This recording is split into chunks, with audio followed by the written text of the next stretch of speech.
به نام خداوند بخشنده و مهربان. همدیاران گرامی، درود و رحمت پروردگار بر یکایک شما باد در هر کجای عالم هستید و در هر وقت و ساعت ما را میبینید یا میشنوید.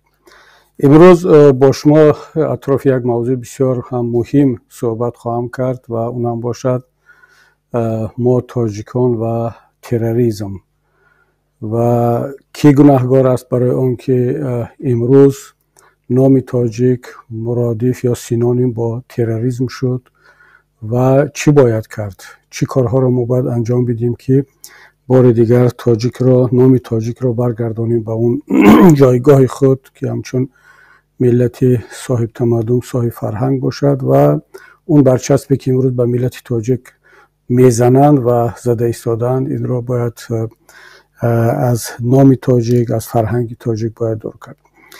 چرا به این موضوع رو آوردم؟ البته همگان یک شما آگاه هستید، زیرا در این وقتهای اخیر خبرهای خیلی زیادی در رسانه ها پخش می شوند، در محفل های علمی، سیاسی و بخصوص این حادثه های اخیر که همگان را تکان داد و این کشتار دست جمعانه، حادثه تروریستی که در شهر کرمان جمهوری اسلامی ایران رخ داد و بعدا معلوم شد که متاسفانه یکی از عاملان این حادثه تروریستی زاده تاجیکستانی ما و شما هست.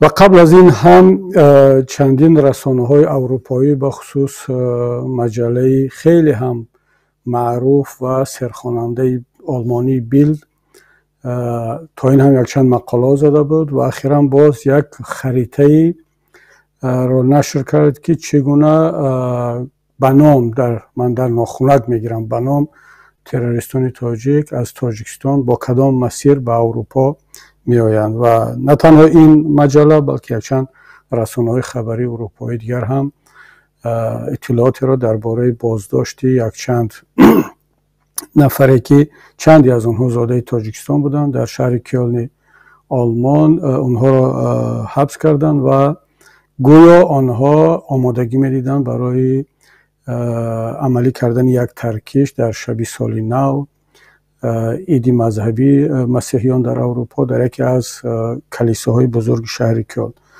و اینچنین حکومت اتریش یا استریا هم چندین پرونده را باز کرده است و نفرانی را به حبس گرفته است که متاسفانه باز هم برخی از آنها یا اکثری آنها شهروندان تاجیکستان هستند. پس تصادفی نیست که ما و شما امروز درباره این موضوع صحبت میکنیم و اگرچه بسیار یک موضوع دردناک است، ناراحت کننده است، اما واقعیت است. ما نمیتوانیم چشم بپوشیم، از موضوع بگریزیم و خود را وانمود کنیم که این به ما ربط ندارد. این به ما، با هر کدام ما و شما ربط مستقیم دارد، نه وابسته از آن که ما در کجای قضیه قرار داریم، نه وابسته از آن که ما مخالف حکومت امروز هستیم، در دالان‌های حکومت نشستیم، کارمند یگان وزارت هستیم، مثلا دستگاه پرزیدنت، کمیته امنیت، پروکراتور، وزارت داخله، یا برعکس در صف مخالفین قرار داریم یا اصلا به سیاست سر و کار نداریم. مادامی که ما تاجیکستانی هستیم، شهروند تاجیکستان هستیم و کلمه تاجیک برای ما و شما ارزش دارد، پس این موضوع و این حادثه ها نمیتواند ما را در کنار بگذارد و بنابر همین من تلاش میکنم امروز یک صحبت داشته باشم که شاید کمی پیچیده باشد. من عادتا صحبتم را کوشش میکنم یک کمی ساده تر، عوام و مردم نزدیکتر صحبت کنم، زیاد پیچیدگی ها و آمیختگی با اصطلاحات و کلمه های علمی و حقوقی و سیاسی نباشد. اما موضوع تروریسم و ربط آن به ما تاجیکان موضوع ساده و اندکی نیست و بیشتر من تلاش میکنم در این صحبت مخاطب خود، خب اگر مردم هم باشند اشکال ندارد، اما بیشتر متخصصان و کسانی را مخاطب قرار بدیم که خود را مسئول پرونده مبارزه با تروریسم میدانند و مسئله رشد افراطگرایی و تروریسم در تاجیکستان بین تاجیکان آنها را نگران کرده است و در جستجوی راه حل هستند. اما کسانی که نسبت این مسئله بی‌پروا هستند یا حتی منفعتدار هستند که این مسئله تروریسم و ربطی آن با تاجیکان بیشتر دامن پهن کند، پس اونها بدانند که اونها مخاطب من نیستند امروز، بلکه آنها هدف قرار خواهند گرفت در صحبت‌های ما، چون طبیعی هم هست، چون نمیتواند یک ملت وقتی که به این حد میرسد ما ریشه‌کاوی نکنیم که کی گناهکار است و چی باید کرد.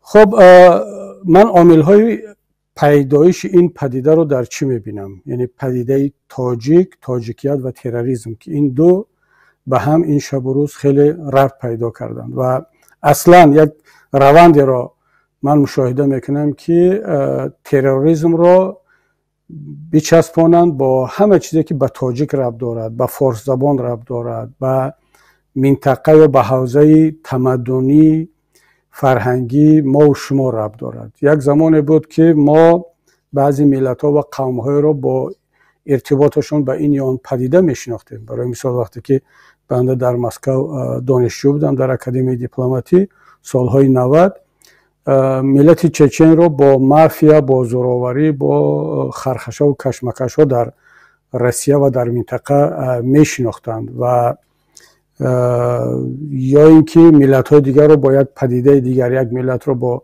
تجارت و با اهل سودا و مغازه و اینها بودند. و برای مثال در منطقه ما در افغانستان مثلا حرکت طالبان رو با یک قوم خاص میشناسند و ارتباط میدهند.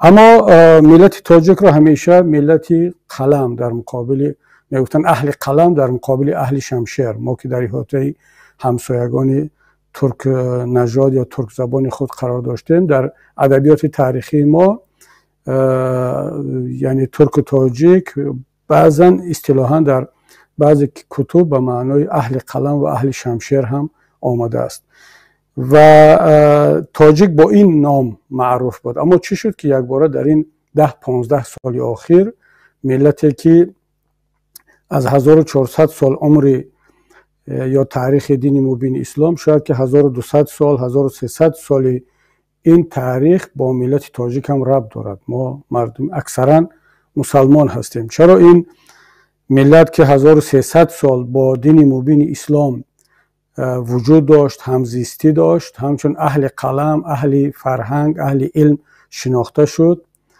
ولی یک بار در 10-15 سال اخیر از اهل قلم تبدیل شد به حتی اهل شمشیر هم نه دیگر، اهل ترکیش، اهل کشتار و مواد مخدر. این پدیده باید از طرف عالمان، کارشناسان ریشه‌کاوی شود، مردم باید تحلیل کنند، کارشناسان، متخصصان، دور از تابش‌های سیاسی، دور از جبهه بندی ها، دور از آن که ما در حال حاضر در کدام جبهه قرار داریم. اون جای خودش ما با حکومت جمهوری تاجیکستان طبیعی است که ما مشکلات زیاد داریم، در جبهه‌های گوناگون قرار گرفتیم، اما همون طوری که در بین مخالفین افراد وطن دوست، ملت دوست هستند و از این رنج میکشند که ملت تاجیک با تروریسم هم معنا و سینونیم شده است. من شک ندارم که در دالان‌های حکومت هم هستند نفرانی که ما را مخالف خود میدانند، حتی شاید با ما دشمنی داشته باشند، اما در این مسئله که امروز تاجیک با تروریسم هم معنا شده است، اونا هم رنج میکشند و در فکر آن هستند که چی باید کرد، رهایی از این مشکلی را حتما جستجو میکنند. من اینجا چند عامل را از نگاه خودم مطرح میکنم و شاید یک تحلیل کوتاه هم اطراف آنها داشته باشیم. بعدا قسم دوم صحبت میگذاریم به مسئله آن که چی باید کرد و کی مسئول این کارها هست.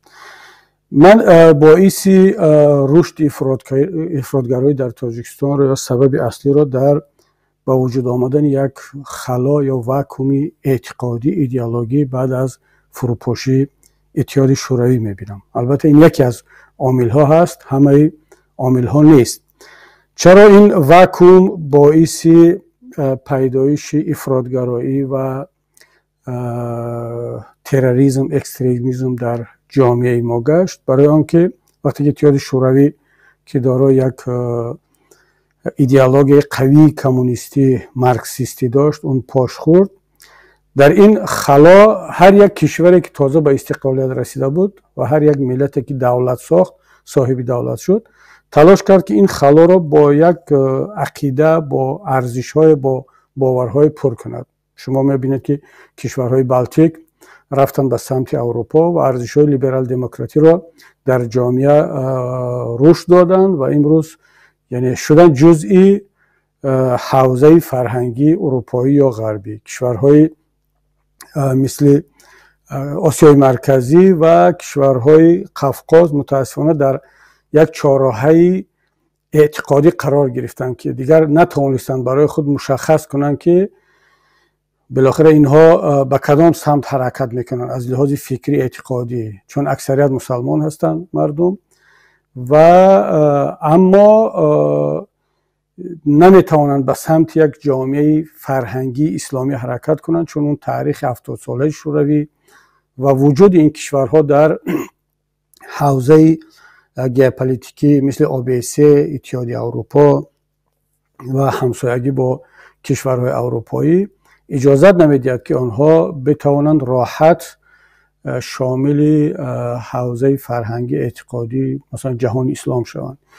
نه به اون حد به اصطلاح اسلام از لحاظ فرهنگی و سیاسی اقتصادی ریشه دوانده است که اینها راحت بتوانند در خود را جزء عالم اسلام کنند. نه به اون حد ارزش‌های لیبرال دموکراتی قوی بود و قوی هست و نه به اون حد این نخبگان سیاسی ما که خود را دنیوی میدانند از ارزش‌های دنیوی آگاه هستند که می توانستند یک جامعه واقعا هم به معنای پرش دنیوی را جایگزین ایدئولوژی کمونیستی کنند و در صورتی که برنامه را علیه اسلام یا دیدگاه اسلامی روی دست داشتند و در این فضا یک خلای با وجود آمد، یک واکومی با وجود آمد که دیگر هر کسی که میتوانست و هر کسی زودتر عمل کرد و هر کسی قدرتی بیشتر داشت این خلا را تلاش کرد که پر کند و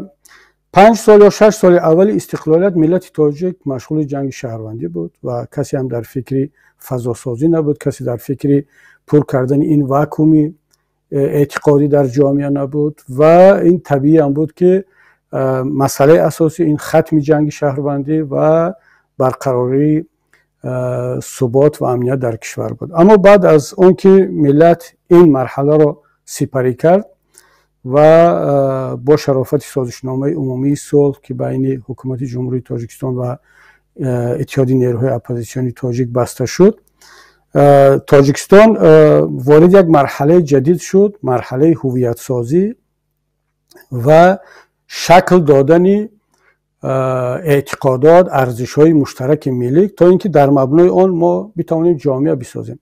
اینجا مشکلی ما آغاز شد و واقعا هم من این مرحله را یک مرحله بسیار تقدیرساز و حساس میدانم که در سرنوشت ملت ما خیلی تأثیر گذاشت و این مشکلاتی که امروز ما در جامعه داریم، این بلایی که ما با اون روبرو هستیم مثل افراطگرایی، تروریسم، از همین مرحله شروع می شود. نه از جنگ شهروندی. بعضی‌ها تلاش میکنن که جنگ شهروندی این رو زمینه گذاشت. نه، جنگ شهروندی بله با خود مشکلی هایی داشت، اما صلح کاری را کرد که واقعا افراطگرایی و تروریسم را در تاجیکستان ریشه‌کن کرد. شما ببینید که یک بار اتحاد نیروهای اپوزیسیون تاجیک آمد تا نزدیک 10,000 رزمنده مسلح خود را خلع سلاح کرد و هر کسی که با این صلح مخالفت میکرد، فرق نداشت چی از طرف حکومت بود چی از طرف اپوزیسیون، با او جنگید و مثلا خیلی بودن از سابق رزمندگان اتحاد نیروهای اپوزیسیون تاجیک هم که صلح را قبول نکردند و تا امروز هم قبول ندارند و اپوزیسیون تاجیک با آنها جنگید. همونطوری که از طرف فرانت خلقی هم خیلی ها این صلح را نپذیرفتند، مثل محمود خدایبردیوف. بعدا دیدیم که خیلی از قماندان های دیگر هم سرکشی کردند، مثل مصطفی بودرورزاب و خیلی از انسان های دیگر که مشترکاً علیه آنها مبارزه برده شد و بنابراین همین هیچ کس گفته نمیتواند که اون پدیده‌ای که ما امروز داریم با نام افراطگرایی و تروریسم این باقی مانده های اون جنگ شهروندی است. این نسلی که امروز گرایش پیدا کرد به عقیده های افراطی و تروریستی، شما مطمئن باشید که این نسل 40 ساله و 50 ساله و 60 ساله نیست که ما این نسل رو بر دوش جنگ شهروندی بیاندازیم. جنگ شهروندی 30 سال پیش بود، یعنی یک نفری که در جنگ شرکت کرد اون وقت حداقل 18 ساله 20 ساله بود، شاید که 30 ساله بود. امروز عمرش بین 50 و 60 است. ما نداریم، یا اگر باشد هم خیلی کم است کسانی که از بین این تاجیکانی که گرایش پیدا کردن به عقیده های افراطی و تروریستی که در این اون باشد. اکثریت اگر ما پورتریت میانه یک تاجیک افراطگرا یا تروریست را اگر امروز پیش نظر بیاریم، این یک جوانی بین 20 تا 30-35 ساله است. اکثریت این گونه هستند که اینها همه زاده یا که شکل گرفته دورانی بعد از جنگ شهروندی هستند، دورانی که امام علی رحمان دیگر کاملا قدرت را و زمام امور را در کشور تنها خودش به دست گرفت و امروز همین گروه دارند میدانداری میکنند. کسانی که در زمانی بعد از جنگ شهروندی، بعد از امضای سازشنامه صلح، در وقت رهبری و مدیریت یکتازانه امام علی رحمان تولد شدند یا شکل گرفتند، مکتب خواندند، دانشگاه خواندند و وارد جامعه شدند. و چرا امام علی رحمان یا حکومت بعد از امضای سازشنامه صلح نتوانست این خلای اعتقادی را پر کند، این واکوم را پر کند؟ ما در اینجا چند تا مشکلی داشتیم. یکم این که امام علی رحمان یک کلویش‌های بسیار جدی و پراکنده اعتقادی، فکری و سیاسی در سرش بود و هنوز هم هست. شما شاهد بودید که او گاه رفت به سمت امام ابو حنیفه، مذهب حنفی را خواست در تاجیکستان ریشه دار کند. یک باره قبل از اون اول رفت به سمت آریایی، احیا کردن تمدن آریایی یا تمدن قبل از اسلامی، و یک زمانی بود که رو آوردند خیلی ها به زردشتیت با پشتیبانی مقامات دولتی تاجیکستان. بعد از اون یک مدت کوتاه دوران ماه عسل با روحانیت و با اسلام و با مذهب حنفی در تاجیکستان بود و امام علی رحمان برای آنکه حاکمیت شخصی خود را و خانوادگی را مستحکم کند آماده بود که تمامی ریچک ها را استفاده برد، از تمام ارزش ها و ایدئولوژی ها استفاده برد و این آمیختگی و این در هم برهمی و این پراکندگی فکری و اعتقادی را در تاجیکستان با اون خاطر با وجود آورد که یک ارزش و یک اعتقادی ثابت و استوار و پایدار در جامعه شکل نگیرد. و امروز شما نتیجهش رو چی میبینیم؟ امروز تاجیکان در مجموع دارن یا به سمت افراط حرکت میکنن یا به سمت تفرید. البته کسانی که این واژه را میدانند، افراط یعنی یک به معنی آن که در یک مسئله فکری شما میروید به حد عقیده خود را به حد افراط میرسونید. تفرید خیلی سبو گرفتن، اصلا دوری جستن از اون پدیده یا از اون حالت، و ما حالت میانه یا معتدل رو در تاجیکستان تقریبا نداریم. اگر یک نفر گرایش به دین پیدا کرد، شما میبینید که اون رو به حد افراط میرساند یا کاملا از دین دور میشود.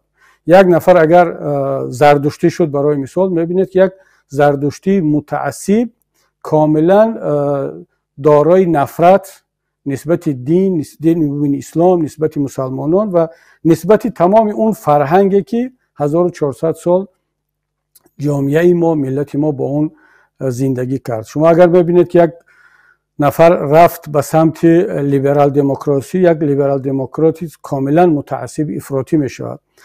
و چرا چنین می شود؟ چون جامعه ما متاسفانه در این 10-15 سال 20 سال اخیر طرز شکل گرفت فرهنگ جامعه که اون حتما افراط را با وجود می آورد یا تفریط را. یک جامعه بحرانزا، یک جامعه افراطگرا با تمام معناش. شما فکر نکنید که در ما فقط افراطگرایی مذهبی وجود دارد. در ما افراطگرایی در تمام سمت ها است. در افراطگرایی دنیوی، افراطگرایی مذهبی، حتی در چاپلوسی هم ملت تاجیک به حد افراط رسید.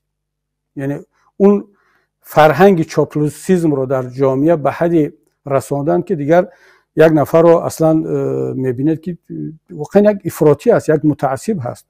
اگر بنده رو یا مخالفین رو بد ببیند تا حد تعصب نفرت دارد، اگر یک نفر هم دوست بدارد تا حد تعصب دوست می‌دارد. همون طوری که نسبت امام علی رحمان نسبت دیگران این تعصب و این نفرت یا این افراط و تفرید وجود دارد. و ببینید وقتی یک جامعه دارای یا گرفتار یک فرهنگ بحرانزا می شود، شما آثار اون را، نتیجه اون را در همه سمت‌ها خواهید دید، خواهید مشاهده کرد، در اقتصاد، در سیاست، در فرهنگ، در دین.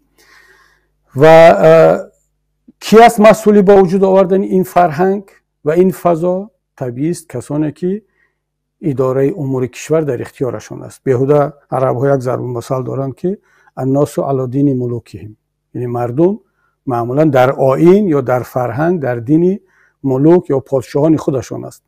اگر جامعه ما امروز جامعه بحرانزا هست، جامعه افراطی هست در تمام سمت‌ها، پس این را ما باید ریشه‌اش رو جستجو کنیم در اون فضا، در ارزش‌ها و اعتقاداتی که در مغز سری حاکمان امروزه وجود دارد. اگر جامعه ما پراکنده هست، پراکندگی اعتقادی داریم، یک گروه دارن میرن به سمت اسلامیت متعصب، یک گروه دیگر به زرتشتیت متعصب، یک گروه دیگر به دنیویت متعصب، پس بدانید که این پراکندگی، این تعصب و این افراط و تفرید در ذهن کسانی وجود دارد که فضا را شکل میدن. و اینجا تنها نباید حکومتداران را گناهکار دانست. حکومتداران شاید که اکثر این فضا را شکل میدهند، چون مبلغ در دست آنها است، تلویزیون و رادیو در دست آنها است، دانشگاه و مکتب و مدرسه و باغچه، اون جاهایی که انسان شکل میگیرد، تفکر و جهانبینی انسان شکل میگیرد، در اختیار حکومتداران است. یعنی اکثریت مسئولیت به دوش اونها است. اما در اینجا با نظرداشت عصر اینترنت و تأثیر اینترنت در شکلگیری جهانبینی مردم، نقش رهبران، نخبگان و فعالان جامعه هم خیلی کلان است. حالا کسانی رو که ما معمولا همچون معتدلان میشناسیم، اینها به حد عقب نشینی کردن، به حد خاموش شدن، به حد میدان رو خالی کردن به افراطگرایان مذهبی و دنیوی و اعتقادی و زردشتی و اسلامی سپاریدند که دیگر فضا کاملا در اختیار آنهاست و اکثریت مردم دیگر تبدیل شدن به تماشابین، به تحلیلگر و به قربانی این وضعیت. و من فکر میکنم که این واکوم یا خلای اعتقادی که در جامعه شکل گرفت نتیجه اشتباه ها، و من نمیترسم از این کلمه بگویم که نتیجه جنایت های حکومت امروزه بود. چرا میگم تنها اینجا اشتباه نیست، این جنایت هم هست، جنایت علیه دولت ملی، علیه خود ملت، علیه مردم، علیه ارزش های ما. چون اشتباه وقتی میشود که طرف نادانسته این کار را میکند، با نیت خیر فکر میکند که راهی که انتخاب کرده است درست است، به نفع ملت است، ولی در این تلاش و در این راهش اجتهادش اشتباه میکند. ما این را میگیم اشتباه. اما وقتی که یک انسان یا یک گروه عمدن آگاهانه این کار را میکنند و با آنها تاکید کرده میشود، با آنها گفته میشود که این کار شما اشتباه است، این جنایت است، دلیل ها آورده میشود، اما اونها پافشاری میکنند و با استفاده از قدرت، با استفاده از حاکمیت، با استفاده از ایجاد فضای ترس و فشار، اون سیاست های خود را بالای ملت تحمیل میکنند و نتیجهش امروز اون میشود که ملت تاجیک توأم یا هم معنا با کلمه تروریسم در سراسر جهان میشود که حتی طالب هم امروز ملت تاجیک و حکومت تاجیکستان را متهم به تولید یا به وجود آوردن تروریست ها میکند. پس این دیگر ما به حد یک فاجعه رسیدیم که در پس اون یک جنایت طراحی شده از طرف گروه یا از طرف شخصی هست. اولین کاری که حکومت جمهوری تاجیکستان با رهبری امامعلی رحمان کرد، من این را واقعا هم جنایت میدانم. خیلی خونسردانه میگم. من اینجا وقتی میگم که اینجا یک جنایت صادر شد، هیچ گونه احساساتی بودن در من وجود ندارد. من این را خیلی آگاهانه میگم که چرا جنایت صادر شد. برای آنکه وقتی که امامعلی رحمان برنامه به آبرو کردن، به اعتمادی و ضعیف و ناتوان کردن یک قشر بسیار مهم در جامعه تاجیکستان، قشر روحانیت را، قشر علما و پیشوایان اسلامی را آغاز کرد، با او گفته شده بود که این کار اشتباه است، این کار جنایت است. نه تنها جنایت در برابر قانونگذاری جمهوری تاجیکستان، نه تنها جنایت در برابر کنستیتوسیا، در برابر مسئولیت پرزیدنت جمهوری تاجیکستان، بلکه این جنایت در برابر ملت است. چون بالاخره یک ملت، جامعه باید به یک کس اعتماد داشته باشد، به یک کس باوری داشته باشد، یک کس را برای خود الگو بداند تا اینکه از پس او برود. او فرق ندارد، میتواند در یک مرحله تاریخی شاعر باشد، در یک مرحله تاریخی میتواند عالم فیزیکدان باشد. مثلا در اروپا یک زمانی بود که عالمان علوم دقیق الگو بودند، مثل اینشتین، مثل ایساک نیوتن، مثل دیگران. یک زمانی بود که فیلسوفا بودند و در یک زمانی بود که پیشوایان دینی بودند در اروپا هم، در آسیا هم، در جهان اسلام هم. یک زمانی بود که در ما ابن سینا و خوارزمی و بیرونی و خیام الگو برای جامعه بودند. یک زمان دیگر بود که نه، پیشوایان مذهبی مثل پیشوایان طریقت، خواجه بهاءالدین نقشبند و اینها آمدن الگو قرار گرفتن. بالاخره در هر یک دور و زمان جامعه باید یک تکیهگاه فرهنگی اعتقادی داشته باشد و امامعلی رحمان در این مرحله تاریخی وقتی که ایدئولوژی شوروی پاش خورد، ضعیف شد، یک باره جای آن را معلوم بود که در سراسر منطقه تنها اون چیزی که میتواند جایگزین شود اعتقادات مذهبی و دینی تاجیکی هست که آمیختگی بسیار قوی و ریشه‌دار با فرهنگ تاجیکی ما دارد، با فرهنگ اسلامی قبل از اسلام و با فرهنگ ملی قبل از اسلام و با اون تمدنی که در 1400 سال شکل گرفت و این تمدن اسلامی را بخش زیادش را باز هم فرزندان ملت تاجیک، زادگان خراسان و ماوراءالنهر اینها با وجود آورده بودند و باید از روی منطق این خلایی که بعد از ایدئولوژی کمونیستی با وجود آمد، باید یک ارزش، یک اعتقادی هموزن، همسنگ اون را پر میکرد که ملت تاجیک تنها میتوانست در دیدگاه های امام ابو حنیفه رحمت الله علیه، در دیدگاه های عبدالرحمن جامی، در حداقل در دیدگاه های جوان بخارایان، اون معارف پروران بخارا مثل احمدی دانش، مثل صدرالدین عینی، مثل فطرت تا زمان بلشویکا، تا زمانی که اونها به پنتورکیزم گراییدن، حداقل دیدگاه های آنها این را پر میکرد. اما امامعلی رحمان چون از روز اول برایش استراتژیش این بود که باید قدرت خانوادگی و حاکمیت خانوادگی را در تاجیکستان مستحکم کند و هیچ رقیبی فکری در برابر این فکر پیشواگی و حکومت خانوادگی هیچ ارزش دیگر باید رقابت نکند.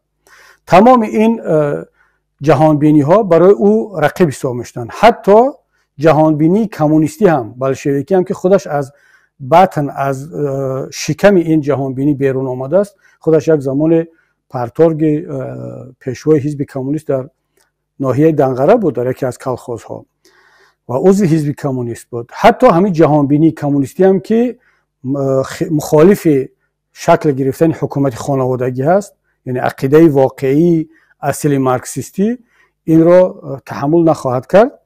ایران برای خود رقیب دانست و حزب کمونیست را ضعیف کرد، شابدولف را از پارلمان راند و یک لختک‌ها را به رهبری حزب کمونیست آورد. حزب دموکرات، عقیده دموکراتی هم همون خیال، عقیده حتی جهانبینی اصیل دنیوی هم که در وطن آن در اروپا شکل گرفته است، برای امام علی رحمان یک رقیب فکری و اعتقادی هست. چی رسد به دین مبین اسلام که هم فرهنگ جامعه هست، یعنی اون ستون فرهنگساز جامعه هست، هم در یک زمان در سالهای جنگ شهروندی همچون رقیب سیاسی نظامی رحمان در صحنه وجود داشت با حزب نهضت اسلامی تاجیکستان، اتحاد نیروهای اپوزیسیون. وقتی که امام علی رحمان در چهره کمونیسم، در چهره دموکراسی، در چهره دنیویت، در تمام این اندیشه ها رقیب خود را می‌بیند، تصور کنید دیگر در چهره دین مبین اسلام این دشمنی قسم خورده خود را دیده است و تا امروز هم می‌بیند. پس تمام این ایدئولوژی ها برای او بیگانه، برای او رقیب، دشمن هستند و او تلاش کرد که در این پریدن از یک دیدگاه از آریایی به حنفیت، از حنفیت به زردشتیت، از زردشتیت باز به پیشواگرایی، در این جست و خیزها، در این پراکندگی فکری، اعتقادی و ارزشی ملت رو به وجود بیارد و هیچ الटरनेटिव دیگر بجز پیشواگرایی، پیشواییزم و بجز حاکمیت خانوادگی در جامعه تاجیکستان حاکم نباشد. خب این به خاطر آنکه این در این رقابت پیروز شود، او اولین کاری که کرد چیکار کرد؟ آمد مبارزه علیه، یک زمان مبارزه علیه ادیبان و روشنفکران بود. بازارسابی را زندانی کرد، لایق را اصلا تا حدی سکته دل رساند. تمام این شاعران را یا از صحنه دور کرد یا آنها را تبدیل کرد به مداحان و چاپلوسان مثل عطا میرخواجه و چند نفر دیگر. مثلا گلرخسار را از صحنه ها محدود کرد، استاد مومن قناعت را، و در صحنه قرار ماند. وقتی که این نخبگان فکری، روشنفکران دنیوی را از صحنه راند، در صحنه تنها ماندن پیشوایان و رهبران مذهبی که بعدا اینها را هم در حد دشمن یا رقیب اساسی خود دانست و شروع کرد با بی‌آبرو کردن و زدن و از صحنه دور کردن آنها. و شما دیگر همتون حادثه های اون نوارهای خیلی پر از فحشا و بی‌آبرو کننده نسبت پیشوایان دینی و اهل اسلام رو در جامعه که در بین سالهای 2011 12 تا 2015 در جامعه وجود داشت، شما همتون میدونید. و چرا امام رحمان این کار را کرد و چرا این کار را عمدن کرد و من در این نشانه های آشکار جنایت علیه ملت و ارزش های ملی را میبینم؟ چون امام رحمان خوب میدونست که مردم تاجیک یک مردم بسیار هم دین محور است. حالا این خوب است بد است، برای بعضی ها خوب است، برای من مثلا خیلی این یک پدیده مثبت است. بالاخره دین در اصل خود، در وجود خود هیچ مشکل ندارد، اما بعضی ها این را یک پدیده منفی میدانند که دین محوری را برای یک ملت منفی میدانند. حالا بحث ما این نیست، وارد این بحث نمیشم. و اما ملت تاجیک این گونه هست، این واقعیت هست و کسی نمیتواند این را انکار کند، چون این نظری کارشناسان است، نظری کسانی هست که مسئله را از نگاه علمی بحث و بررسی میکنن. و رحمان هم میدونست و هنوز هم خودش هم میگوید از منبرها که ملت تاجیک تفکر دینی در بافت اجتماعی و فرهنگی ما خیلی ریشه دار هست و او میدونست که با بی‌آبرو کردن یک قشری خیلی مهم در جامعه که اونها یکی از ستونها، نمیگم ستونی اساسی، ولی یکی از ستونهای اصلی فرهنگساز و اندیشه ساز، تفکر ساز در جامعه ما هستند، با ضعیف کردن، بی‌آبرو کردن و با وجود آوردن بی‌اعتمادی نسبتی آنها به ملت ضربه میزنند. او این رو میدونست و این کار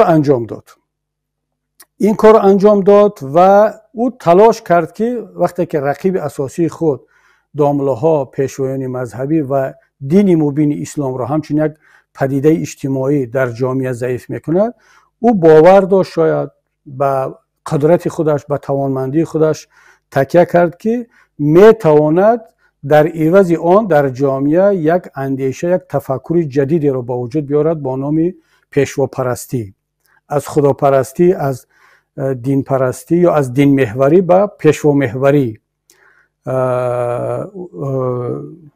عوض کند. همون طوری که مثلا کمال مصطفی آتاتورک در ترکیه کرد، همون طوری که بعضی از دیکتاتورهای دیگر در بعضی از جامعه ها موفق شدند. در سنگاپور یک دیکتاتور آمد، سنگاپور جدید ساخت. در کره جنوبی هم، در چیلی هم، در خیلی از کشورها یک نفر با یک دست بسیار قوی با رفتارهای دیکتاتوری یک ایدئولوژی را با یک ایدئولوژی دیگر جایگزین کرد و موفق هم شد. اما چرا مثلا آتاتورک توانست تا جای موفق شود که نهایتا او هم نتوانست؟ امروز جامعه ترکیه باز دارد برمیگردد به همون به دامن فرهنگی اسلامی ترکی خود، همچنانه که دیگر کشورها، اما تا جای موفق بودند. و چرا امام علی رحمان موفق نشد؟ اینجا یک نکته بسیار نازک است که امام علی رحمان و طرفدارانش به حساب نگرفتند، در نظر نگرفتند.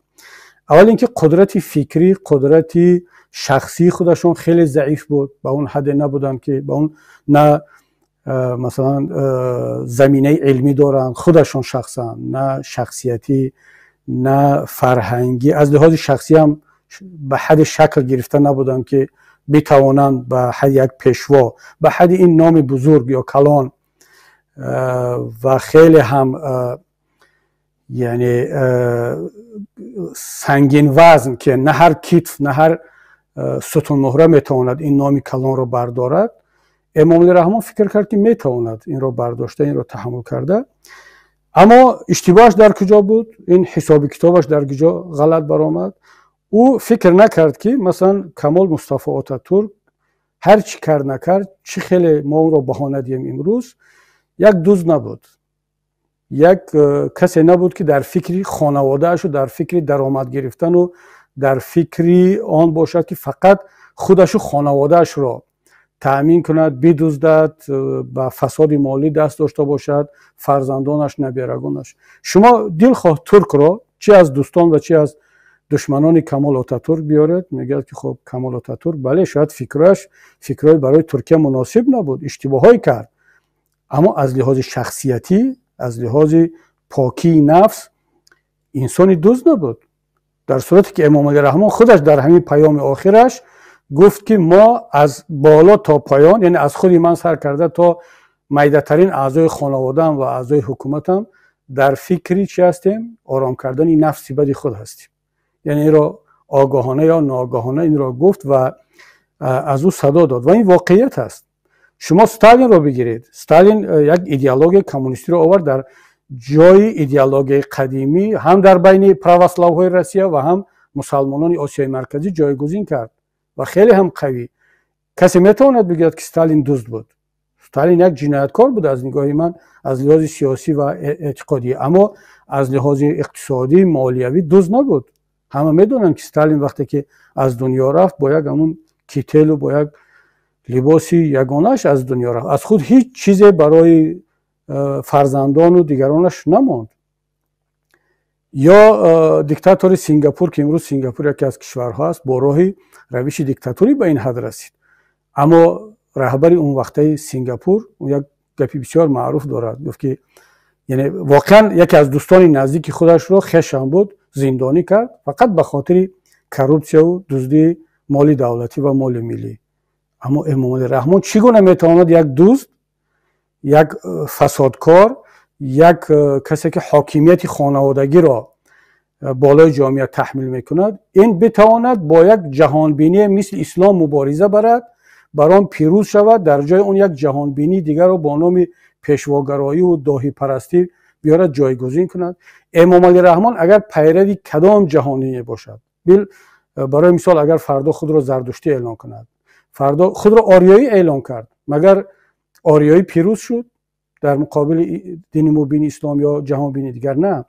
امام علی رحمان نماینده کدام جهان بینی نباشد، اون جهان بینی شکست خورده است، فرق ندارد و حتی برای اون جهان بینی یک مصیبت خواهد بود که چنین نماینده دارد. و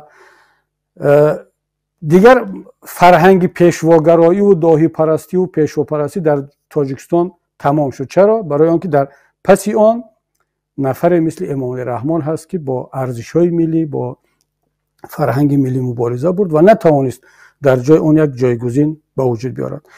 بحث ما کمی طولانی میشود اگر من به این موضوع عمیق‌تر فرو بروم، اما از دیدگاه من خیلی مهم است تا اینکه اگر ما بخوایم ریشه کاوی کنیم که چرا این خالگی با وجود آمد، این واکوم در جامعه ما با وجود آمد و چرا جوانان ما یک باره رفتن به سمت افراط و به سمت تفرید. من این را در آن میبینم که دیگر اعتماد جوانان، اعتماد اون یک جوان 20 ساله تا 30 ساله‌ای که تشنه هویت است، تشنه خودشناسی است، میخواهد خودش را پیدا کند، او کی هست، از لحاظ فکری، از لحاظ اعتقادی به کی تکیه کند، کجا برود. او وقت دید که نه، داملاها ملاها دیگر در جامعه آبرو ندارند، نمیشد از پس آنها رفت، چون به دو گروه تقسیم شدند. یک گروه از داملاهای معتبری مستقل که بودند و میتوانستند پیشوای فکری و الگوی فکری برای جامعه باشند. حکومت آنها را بی‌آبرو کرد، از صحنه و از منبر دور کرد، آنها را از امام خطیبی و از منبر و میکروفون دور کرد. به جای آنها یک نفرای را آورد که اینها خیلی هم اگر با احترام نسبتشون صحبت کنم، اینها را میشد علمای درباری یا علمای سلاطین سلطانی که در این عبارهایی که در کتاب‌های قدیمی هم هست، اما حتی اینها را نمیشه دیگر علمای درباری گفت، چون اونا دیگر نه عالم هستند نه در دربار به معنای آن که مثلا علمای درباری حتی در زمان امیران منقیطیه در بخارا بودند یا در خلفای عباسی و خلفای اموی و در مثلا علمای درباری که در زمان خاندان دودمان سامانی ها بودند، در اونجا هم بودند علمای درباری،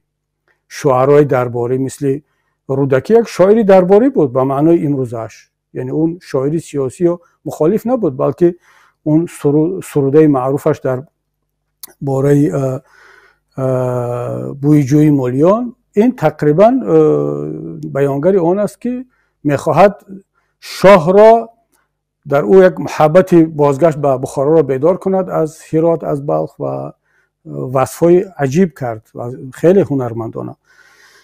و اما اینا دیگر نه شاعری درباری به معنای گذشته داریم، نه علمای درباری داریم، نه یک مفتی درباری داریم. اینا رفتن با پایانترین سطح که دیگر اینا رو نمیشد برای یک جوان امروزه نه از لحاظ فکری، نه از لحاظ اعتقادی، نه از لحاظ ادبیات و فرهنگ الگو نامید. و در این عدم الگو، نبودن یک متکای فکری و فرهنگی، خب جوانی 20 ساله 30 ساله در جستجوی هویت، بیکار، بیسواد، بیدانش کجا برود دیگر؟ الگوی او شد اینترنت، الگوی او شد سایت ها، الگوی اون شد یوتیوب که در اون دیگر هر کس داشته و خواسته خودش رو میریزد میگوید و از گروه های افراطی اسلامی شروع کرده تا گروه های ضد اسلامی تا کمونیستی، مارکسیستی، زردشتی، هر کس دلخواه چیزی رو که شما میخواید پیدا میکنید. و این است که جوانی امروزه تاجیک با نداشتن پیشوا، الگو، پیشوای واقعی، نه ما پیشوای ساخته داریم اما این دیگه به در جامعه نخورد، پیش روی افراطگرایی را نگرفت، برعکس اون را زیاد کرد. پیشوای علمی، پیشوای فرهنگی، پیشوای مذهبی، وقتی که اینها وجود ندارند، اینها را همه را نابود کرد و یک پیشوای خود ساخته آمد بالای سر ملت، ما دیگر جوانان ملت را از دست دادیم. ما یک نسل خودگم کرده، یک نسل بسیار فریب خورده و واقعا هم این نسل احساس فریب خوردگی میکند که نسل کلانتر، نسل 40 ساله، 50 ساله، 60 ساله، 70 ساله، نسل 20 ساله و تا 30 ساله را فریب کرد. باید این رو اعتراف کنیم. چگونه ما فریب کردیم؟ وقتی که سازشنامه صلح امضا شد، جوانانی که امروز 30 ساله هستند اون وقت 15 ساله بودند، 10 ساله بودند. ما با آنها گفتیم که در تاجیکستان صلح آمد، جنگ تمام شد و ما و شما یک مسئولیت داریم. طبق قانون زندگی کردن، طبق قانون عمل کردن، فرق نداره تو فعالیت دینی میکنی، فعالیت سیاسی میکنی، فعالیت تجارتی میکنی، فرق نداره، طبق قانون عمل کن، چون که حکومتدار هم وظیفه دار است که طبق قانون عمل کند، ملا هم وظیفه دار است که طبق قانون عمل کند، اپوزیسیا هم، و طبق قانون عمل کن. تمام، حکومت رو حمایت میکند، حکومت رو تأمین میکند، حکومت در برابر تو خدمتگزار هست. حکومت هم تمام مسئولیت خود را انجام میدهد، طبق کنستیتوسیا و قانون بعد 5 سال یا 7 سال از قدرت میرود، به جای او کسی دیگر میآید و خودت هم امکان داری که پرزیدنت شوی. یعنی یک جوان، کنستیتوسیای جمهوری تاجیکستان با یک جوان 15 ساله 20 ساله این کفالت را داد که هر جوانی تاجیک، بدخشانی، کولابی، زرافشانی، سوغدی، هر کجای باشد، دوشنبگی، حصاری، فرق ندارد، او کمونیست است، نهضتی است، دموکرات است، او دیندار است، بیدین هست، کنستیتوسیای جمهوری تاجیکستان با او کفالت میدهد که پرزیدنت شود، کفالت میدهد که وزیر شود، کفالت میدهد که مفتی شود، کفالت میدهد که دپوتات شود. هیچ کس را برای عقیده‌اش زندانی نمیکنند، هیچ کس را برای عضویتش در این یا آن حزب سرکوب نمیکنند. یگان خانواده، یگان اولاد، یگان نفر حق ندارد، نمیتواند طبق این کنستیتوسیا و این سازشنامه حاکمیت را خانوادگی کند. شما آزاد هستید، فقط در چارچوب قانون عمل کنید. این نسل به این گفته‌های ما باور کرد، به گفته‌های امام علی رحمان باور کرد، به وعده‌ای که اپوزیسیون تاجیک داد باور کرد، به وعده‌ای که ملا از منبر میداد باور کرد، به وعده‌ای که شاعر از منبر و از تلویزیون میداد باور کرد. امروز این جوان خودش را فریب خورده میداند. برای چی؟ امام علی رحمان همچون پرزیدنت دروغ گفت، فریب کرد، کنستیتوسیا را تغییر داد، سازشنامه را پامال کرد، از یک 7 ساله به چند 7 ساله کرد، حکومت را خانوادگی کرد. یگان جوان نمیتواند پرزیدنت شود اگر از خانواده امام علی رحمان نباشد. یک جوان فراموز ارگاشوف خواست 30 ساله از بدخشان، یک بدخشانی، یک جوان خواست نامزد به پرزیدنتی شود، حالا در زندان 30 سال حکم گرفت. زید سعیدوف خواست حزب سیاسی تشکیل کند که شاید بعداً در انتخابات پارلمان شرکت میکرد یا پرزیدنتی، 30 سال زندانی شد. نهضت اسلامی تاجیکستان انتخابات پارلمانی را برد در سال 2010، پراکنده شد، سرکوب شد، زندانی شد، تروریست اعلان شد. ملا و مفتی که باور کرد، پیشوایان مذهبی که باور کردند با اون که اونها در چارچوب قانون میتوانند آزادانه فعالیت دینی کنند، امروز فریب خوردن، فهمیدن که همه فریب بوده است. جوانی کلابی، جوانی سوغدی، جوانی بدخشانی خود را فریب خورده از طرف امام علی رحمان، حکومت، از طرف شاعران، از طرف اپوزیسیون، از طرف ملاها میداند. و از همه ببینید یک پدیده ای که یک زمان جوانان کلاب با سلاح علیه نهضت اسلامی تاجیکستان و علیه با اصطلاح خودشان وافچیکا و وهابیا می جنگیدند، امروز شماری زیادی از جوانان کلاب در صف این حزب و حرکت‌های افراطی در داعش، در القاعده، در گروه‌های دیگر هستند. برای چی؟ از همه بیشتر مردم کلاب و جوانان کلاب خود را فریب خورده حساب کردند و این واکنش جوانان کلاب با اون کسانی است که آنها را فریب کردند.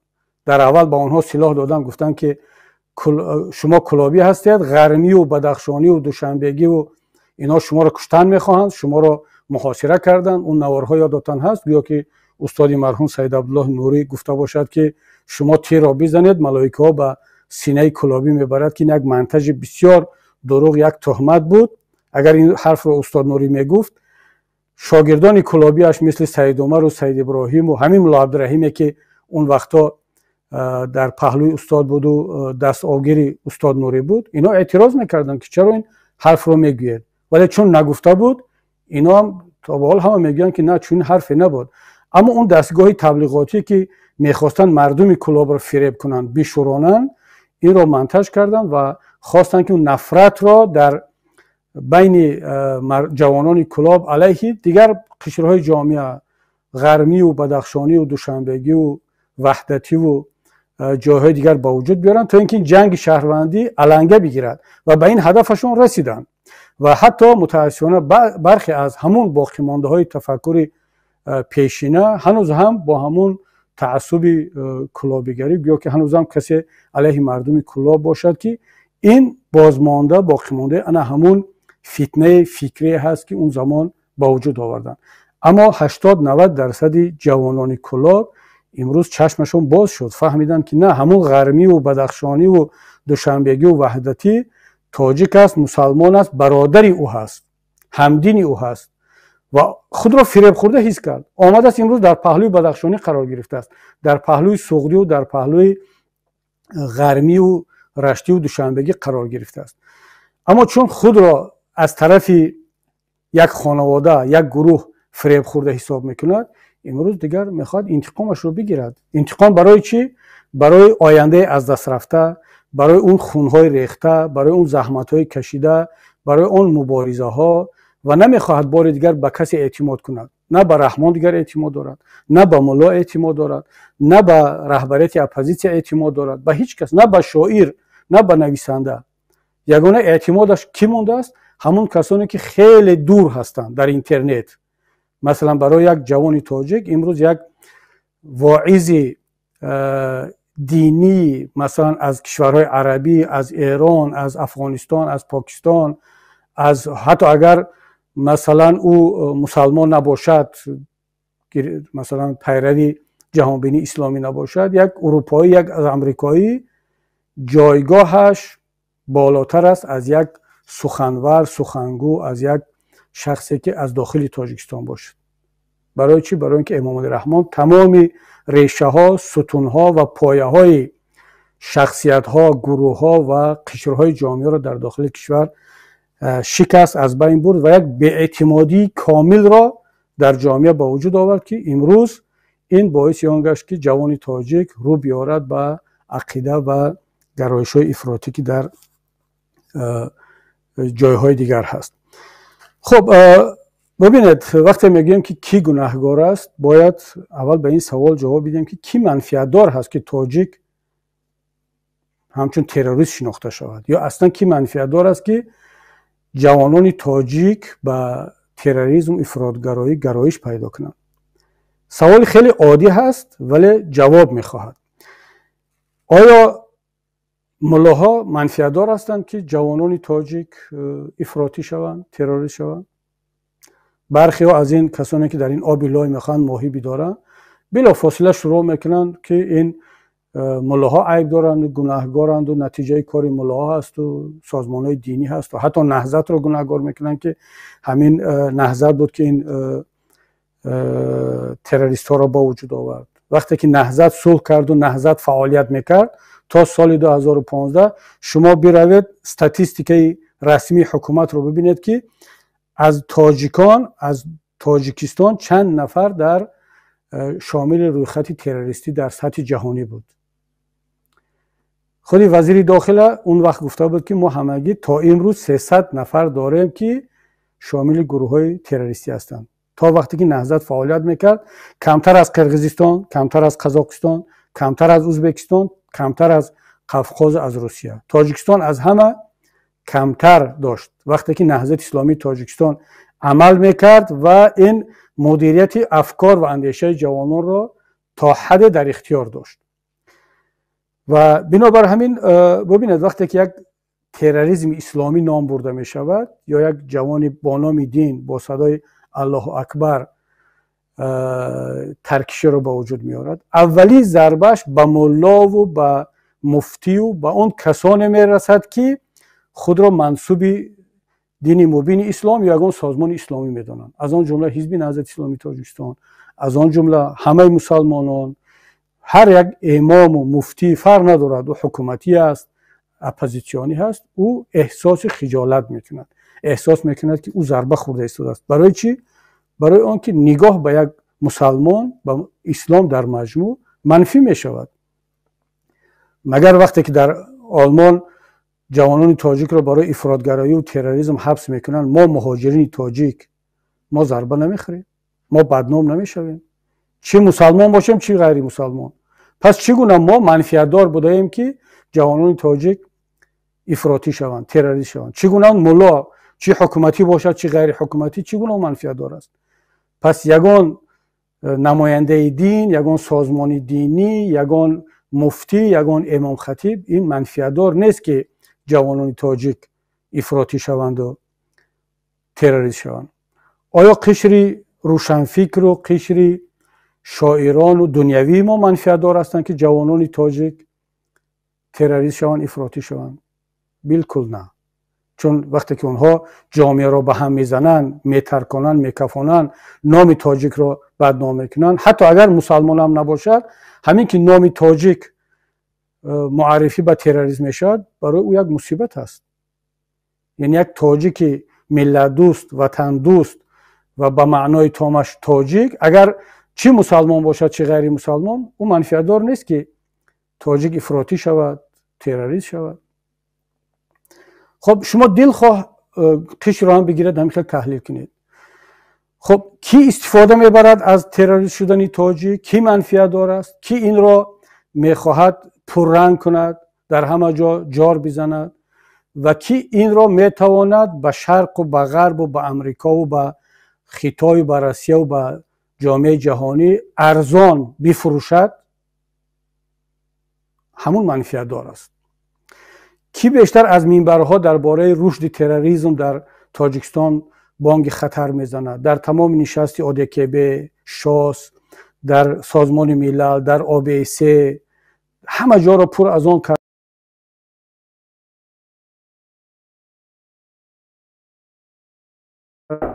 طلب نکنید، چون که ما روبرو با تروریسم هستیم. تاجیکان تروریست شده ایستادند، شهروندان ما تروریست شده ایستادند. وظیفه من فقط مبارزه با تروریسم است، کشتن تروریست‌ها، زندانی کردن تروریست‌ها. و هر سال تاجیکستان، ملت تاجیک گویا فقط کارخانه تولید تروریست دارد و امام علی رحمان با یتیموف و رمضان رحیمزاده و یوسف رحمان، اینا فقط تبدیل شدن به یک سپر یا به یک گروه ویژه مبارزه با تروریسم در سطح جهانی. حتی توکایف پرزیدنت قزاقستان در همین نشست آخر در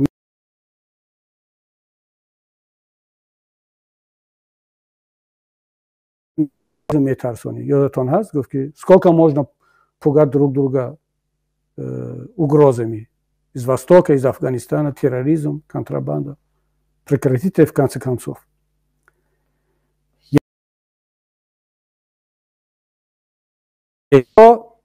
خودش رو غربی ها رو میترساند که اگر من نباشم این تاجیک ها یک دیگر رو میخورن. ملاها، تروریست ها هر روز تولد شده ایستادن. روسیه رو میترساند، چین رو میترساند. خب دیگر این حادثه که در کرمان ایران متاسفانه رخ داد، دیگر برای امام علی رحمان و برای کسانی که واقعا هم دشمنی قسم خورده اسلام، مسلمانان و ملت تاجیک هستند، یک هدیه عثمانی بود که دیگر اینا دیگر هیچ اثباتی برای امام علی رحمان در کار نیست که به رئیسی و به خامنه‌ای، به امریکا، به رهبری چین دیگر هیچ اثباتی در کار نیست. میگه مرحمت ببینید، تاجیک در اروپا میخواهد بترکاند، تاجیک در ایران میخواهد ترکیش کرد چند مراتب، اون چند مسجد رو ترکاندن. باز این در این مراسم یادبود قاسم سلیمانی ترکیش شد. و خب دیگر چی دلیل در کار برای امام علی رحمان که هیچ کس در تاجیکستان دیگر درباره حقوق بشر، آزادی ها، درباره انتخابات، درباره فساد صحبت نکند؟ پس منفعت دار کی است که در تاجیکستان همیشه موضوع تروریست بودن تاجیکان و تروریسم و رشد افراطگرایی داغ باشد، در صحنه باشد، در روزنامه همه جلسه ها باشد؟ دو گروه هستند. یکی خانواده حاکم که این را خیلی هم به چپ و راست فروخته ایستادند از حساب ملت تاجیک. دیگر یک گروه بسیار هم متعصب ضد اسلامی که اونها واقعا هم خوشحال میشوند اگر یک کسی با نام اسلام در یک جای، در یک صحبت، حالا چی رسد ترکیش،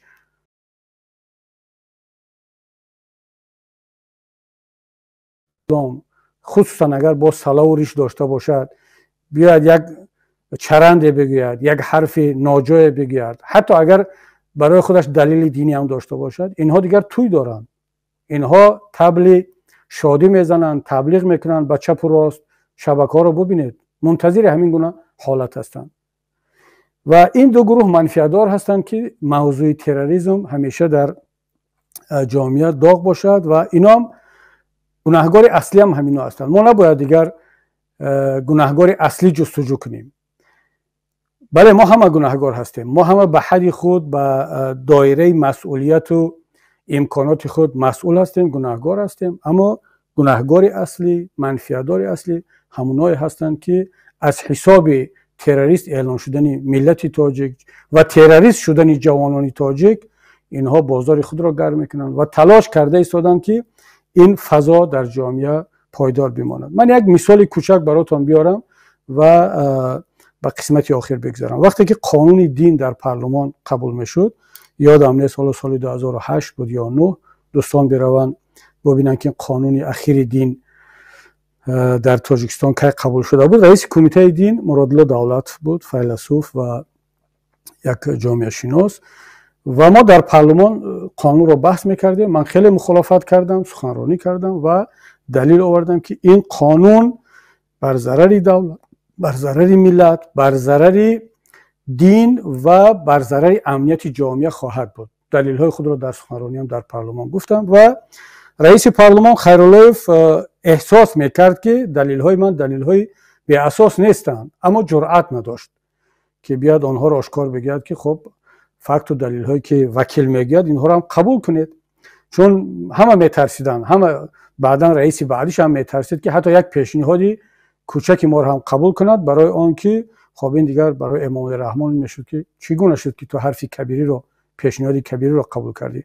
او چیکار کرد؟ خیراللهیف تنفس اعلان کرد و گفت که چون میدونست که فکت و دلیل ها و آرگومنت ها منطقی هستند، گفت یک تنفس کنیم، خودتون بروید، من مرادالله دولتوف و اعضایان کمیته روابط بین المللی و سازمان های جمعیتی بشینیم و این لایحه قانون را یک بار دیگر پیشنهادها را بینیم و برگردیم با لایحه تکمیل شده به پارلمان. ما رفتیم در کابینت کاری، نورعلی ریایف بود، یک وکیل از حوزه درواز، همکار ما بود، در اتاق کاری ایشون نشستیم و من بار دیگر گفتم که ببینید شما آدمای اندک نیستید، منطق دارید، علم دارید، فهمیش دارید. خب دیده ایستادید که همین قانونی که ما قبول میکنیم باعث بی‌آبرو شدن روحانیت، مسجد و همون سیستم دینی همچون اینستیتوت جمعیتی میگردد و ضعیف شدن و بی‌آبرو شدن و بی‌صلاحیت شدن این رکن مهم جامعه، این بر ضرر دولت است، بر ضرر جامعه است. جوانان دیگر الگوی خود را از دست میدن. چرا شما این کار را میکنید؟ مگر همین را نمیفهمید؟ میدونید جواب چی بود؟ مرادالله دولتوف آدمی بیسوادی نیست. واقعا من اعتراف میکنم که یک انسانی باسواد هست، اما باسوادی که در چارچوب تفکر همون بولشویکی باقی مانده است. یعنی او استاد فلسفه مارکسیست و اتئیسم بود در دانشگاه، و وقتی که رئیس کمیته دین شد با همون دیدگاه های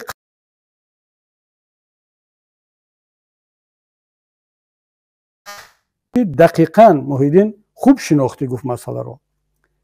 یعنی ما هم وظیفه ما، رسالت ما و هدف ما همین است که ما دین، پیشواهای دینی، رهبران دینی و مسجد را همچون اینستیتوت جمعیتی ضعیف کنیم.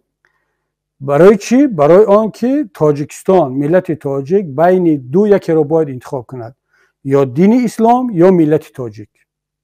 این دو با هم سازگار نیستند. من گفتم چه سازگار نیست؟ ملت دین مبین اسلام با فرهنگ ملی ما 1300 سال شد شکل گرفت. اصلا خودی واژه تاجیک، شکل گیری ملت تاجیک همچون تاجیک بعد از فتوحات اسلامی هست. چگونه در آینده این سازگار نیست؟ برای چی یکی باید حتما پیروز باشد بالای دیگر؟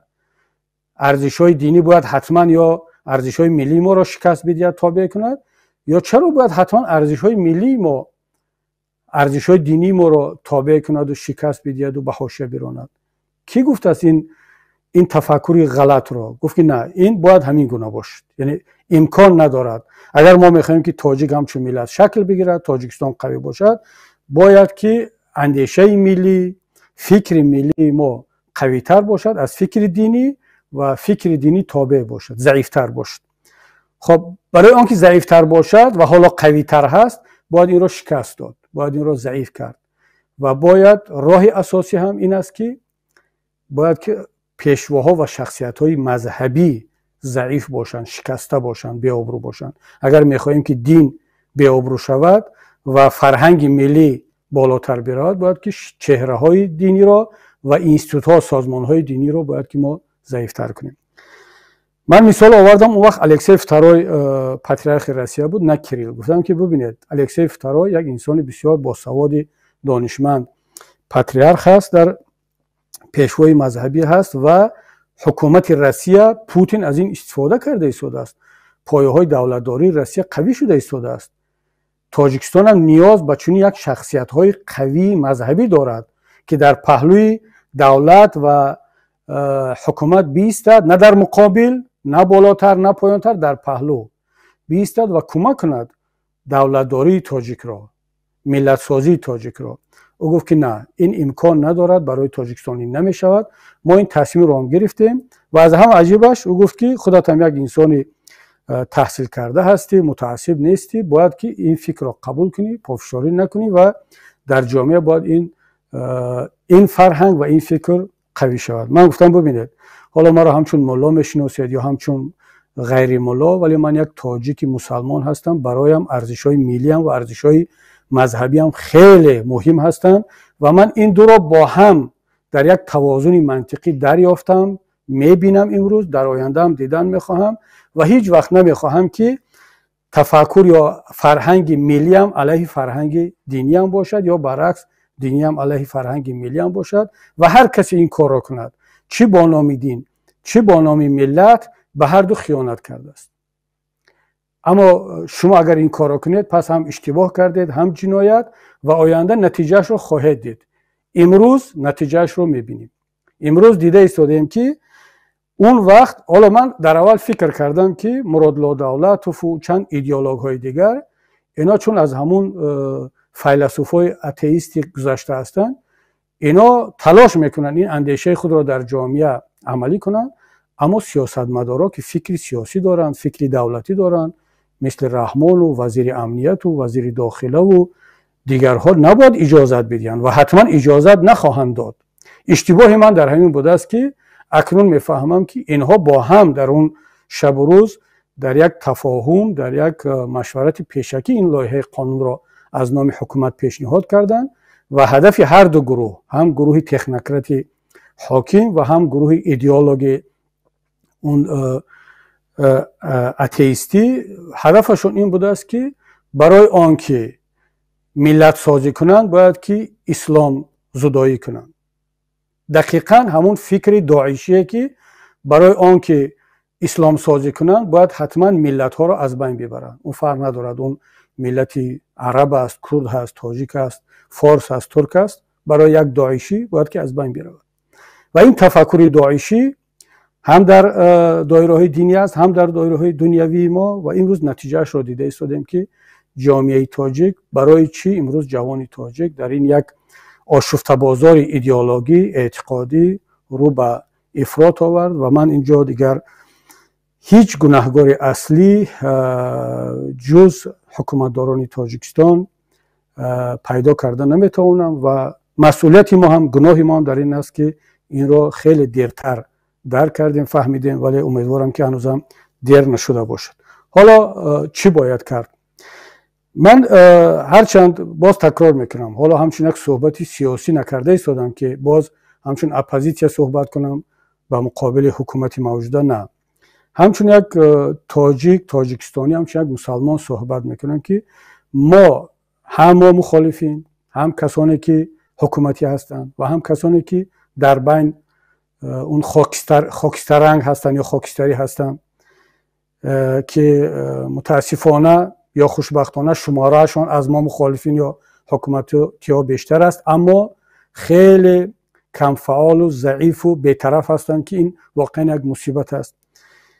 و همه کسانی ما اگر در فکر نجات ملت از این بدبختی، از این فاجعه هستیم که میخواهیم پیش راه افراطگرایی را در جامعه تاجیک بگیریم، دیگر ملت تاجیک در آینده همچون ملت تروریست زا و بحران زا، افراطی زا شناخته نشود، باید بشینیم دوری هم فکر کنیم.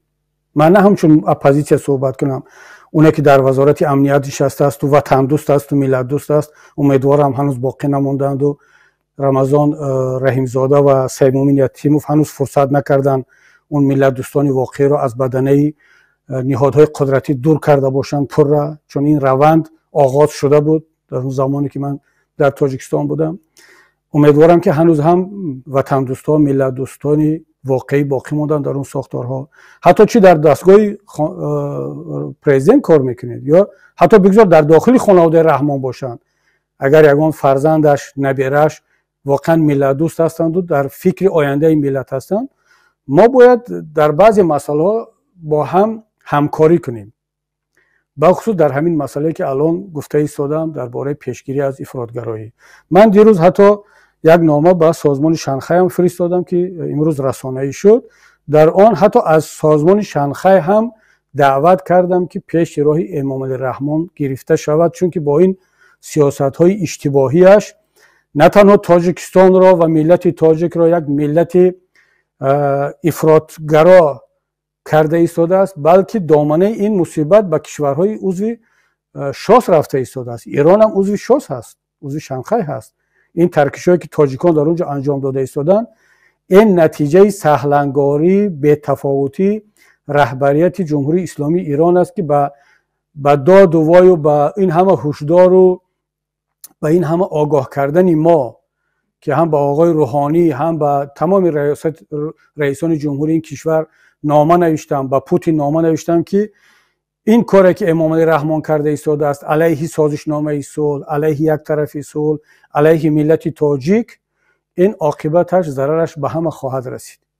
امروز افراطگرهای تاجیک، تروریست‌های تاجیک سر از کرمان ایران در آوردن یا از کیال آلمان، فردا معلوم نیست که باز از کجا این پیدا خواهد شد.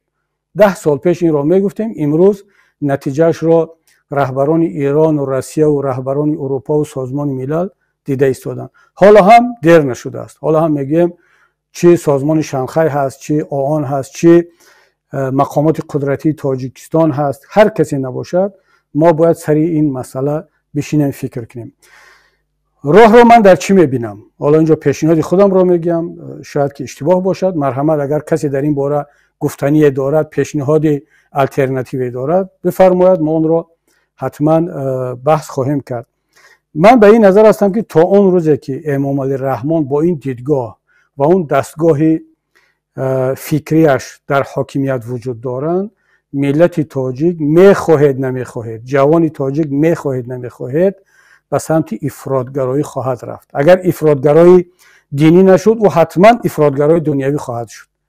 اگر بودیست هم شود تاجیک، افراطگرا می شود. زردشتی هم شود، افراطگرا می شود. همین زردشتی های نوبرآمد تاجیک رو بعضیش رو بینید، این از این حرف خوب نمی براید، از این فقط نفرت بیرون می آید.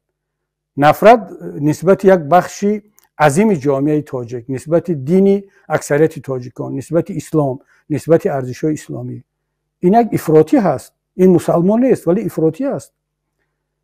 شما چاپلوسان رو، اوانگردها رو بینید، اونایی که علیه ما کامنت می‌نویسن، اونایی که علیه رحمان هم کامنت می‌نویسن، در بینش افراطی خیلی زیاد است. تحقیر، حقارت، حکم به کفر، حکم به مرتد شدن. ولی اونهایی که ما رو هم تنقید میکنن، افراط رو به حدی به اوج علاش رسوندن. پس جامعه امروزه ما، هموطنان عزیز، کسی در کدام مقام کار میکنید، یک جامعه افراطزا هست، بحرانزا هست. و تا وقتی که این نخبگان امروزه، الیت امروزه در حاکمیت هست، ما و شما ضعیف خواهیم بود. ما و شما فقط تحلیل میکنیم، نالش میکنیم، یک حادثه ترکی شد اون رو تحلیل میکنیم و دعوت میکنیم که پیش رو این گرفته شد. خب یک راهی طولانی هست که ما باید صبر کنیم، ببینیم که این حاکمیت با خواست پروردگار، با امر تقدیر یا با هر دلیل، مثل که اسلام کریموف رفت، نظربایف رفت، دیگران رفت، از قدرت برود، بجایش یک انسانهای منطقی بگذار از داخل همین سیستم امروزه بیاید و شاید این یک تغییراتی را با وجود بیارد، مثل که در ازبکستان میرزیویف بعض اصلاحات کم هم باشد انجام داده ایستاده است، مثل که توکایف در قزاقستان انجام میدهد. اما این میتواند یک راه طولانی باشد. برای چی؟ برای اینکه اگر بجای امام علی رحمان از همین خانواده و باز با همین تفکر بیاید، مثل که تا امروز ما ندیدیم که یگان فرقیت در بین پدر و پسر یا پدر و دختر باشد، پس این مصیبت دوام دارد، این فاجعه دوام دارد. پس این روش طولانی یا این تاکتیک طولانی ما کار نخواهد داد. یک راه یا روشی کوتاه‌تری هست، این هر چه زودتر برقرار کردن این خانواده، این گروه افراطی از قدرت. خب شاید بعضیا بگن که این رو دیگه الکی من همچون سیاستمدار مخالف گفتم، چون این مسئله سیاسی است. نه، هنوز هم من در موقعی یک فردی تاجیک، یک تاجیکستانی هستم. هنوز هم همچون سیاستمدار مخالف این را مطرح نکرده ایستادم. اون چیزی که من گفته ایستادم که باید این خانواده، این گروه بحرانزا از قدرت دور شود، بعد ما میتوانیم ملت را، اون نسل بعدی را در یک فضای آرام، در یک فضای معتدل فکری، هم دینی هم سیاسی و هم دنیوی تربیت کنیم. این دیگر نظری من همچون جامعه شناس است، همچون یک نفری که در بالاخره در سمت علم و عمل اندک هم باشد، خاکسارانه هم باشد، کارهای را انجام دادیم و من بارها این نظری خودم را در دایره‌های گوناگون حکومتی و غیر حکومتی گفتم. وقتی که در داخل تاجیکستان بودم، مرحمت ارشیو کمیته امنیت رو بردارید، یتیموف نشر کند نامه من به رئیس کمیته امنیت در اون زمانی که من وکیل بودم و عبدالرحیموف بود، خیرالدین عبدالرحیموف رئیس کمیته بود، یک انسان بسیار هم فهمیده، دارای افکار ملی. من به او یک نامه نوشتم که وظیفه من همچون وکیل و رئیس حزب، وظیفه خودت همچون رئیس کمیته امنیتی ملی و وظیفه جامعه چی هست در مسئله پیشگیری از افراطگرایی. من گفتم باید که اینستیتوت‌های دینی قوی شوند، در هر یک مرکز ولایت یک دانشکده اسلامی باید ساخته شود. اگر شما میخواهید که جوانی تاجیک در یمن و در مصر و در پاکستان و ایران درس نخواند، باید در هر یک مرکز ولایت یک اینستیتوت دینی پیشرفته معاصر با کامپیوتر مجهز با بهترین علمای دینی حنفی تامین شده باشد. جوان تاجیک هیچ نیاز پیدا نکند که برود علم اسلامی را در قاهره و در اسلام آباد و در ریاض و تهران بخواند. این پیشنهاد را کرده بودم و او انسانی نسبتاً آگاه بود، مرا دعوت کرد. من یادم هست در سال ماه فوریه بود، کدام سال، در حضور همه کارمندان کمیته امنیتی ملی در همون اکت ویزال در تالاری که کلام بود، 200 نفر 300 نفر از خود وزیر شروع کرده تا کارمندان عادیشون، من سخنرانی داشتم 1.5 ساعت. دیدگاه خودم را درباره امنیت ملی، درباره همزیستی مصالحت آمیزی دین و دولت، اسلام و دنیویت در اونجا ارائه کردم، دلیل های خود را آوردم، اونها شنیدن، سوال جواب خوبی شد. این بود فرهنگ دولت سازی ملی بین اپوزیسیون و حکومت که در اون زمان رحمان دیگر انسان بود، یتیموف رئیس کمیته نبود، رمضان رحیمزاده وزیر نبود، یک انسان های نسبتاً آگاه بودن، نسبتاً دارای تفکر ملی بودن. خب این حرفا را گفتیم، امروز هم به همون نظری خودم ایستادم و حالا هم از همین موقع صحبت کرده ایستادم و بنابر همین من راه دیگری را الان نمیبینم. خیلی خرسند میشدم اگر دوستان، کارشناسان، ملتی عزیز نظرهای دیگر را مطرح کنن. ما باید این گونه صحبت ها را پیوسته کنیم و من هم این وعده را از طرف خودم میدیم که شاید این صحبت آخر در همین موضوع نباشد، چون که متاسفانه این پدیده تروریسم و ربطی آن با تاجیکان به این نزدیکی ها از بین نخواهد رفت و تلاش خود را خواهم کرد که باز به این موضوع در یک شکل دیگر برگردم. اما بیشتر دلم میخواست که دیگران هم وارد شوند، نظرهای خود را بگن، چون این ملت تنها من نیست، ملت تنها اپوزیسیون تاجیک نیست، این دولت تنها به ما ربط ندارد. امروزش هم آیندهش هم مال همه ما تاجیکستانی ها هست، مال همه تاجیکان هست و نابسته از موقع سیاسی من این پدیده منفی دامن هر کدام ما را در آینده خواهد گرفت. خب در اینجا من صحبت خودم را به انجام میرسانم. اگر استودیا یگان سوال مهم آماده باشد مطرح کنن، اگر نه تا صحبت های بعدی یک شما را به پروردگار عظیم الشان میسپارم.